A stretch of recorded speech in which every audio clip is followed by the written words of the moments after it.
Peoria County has been a county we've had a presence in for now 20 years, and early on it was important to us to not only work with the commercial clients but also the municipalities to serve that community. A former commercial lender that I used to work with introduced us to the prior county treasurer. Nicole was his deputy treasurer at the time. I quickly realized within the first minute that she really ran the office.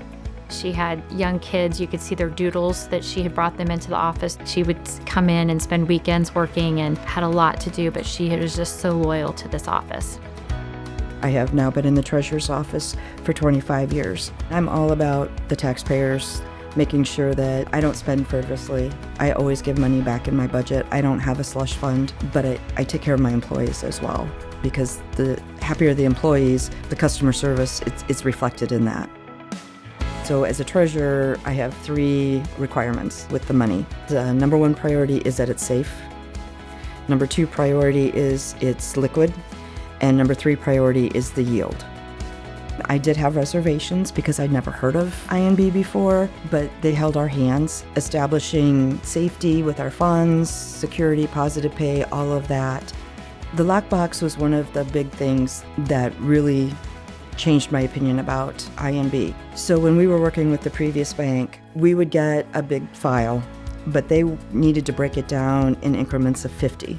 When we first started off with INB, we asked them to keep that same way because we hadn't had any experience with INB. And after a while, they're like, can we try and do a bigger file?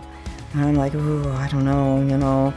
And so we did. And what took me hours to do with the previous bank took me 15 minutes with INB. The products and services they offer are great, but it's the customer service and the relationship that we have. And that's what has kept me with INB. There was one year where we did have some issues, and it got escalated up to the chief operating officer. And next thing I know, I'm getting a call from him saying, I'm on top of this. I'm going to figure out what's going on. We're going to make this right for you. And next thing I know, everything's good.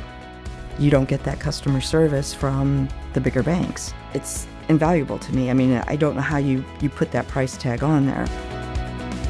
I'm very proud of the steps that we put in place. Like when I started, distributions weren't happening until the following year. They were writing off $200 and $300 every month because they couldn't find it. We put stuff in place that by, I think, at year 2 or 3, everything was reconciled to the penny, and distributions were being done on time again. The taxpayers were getting their money's worth.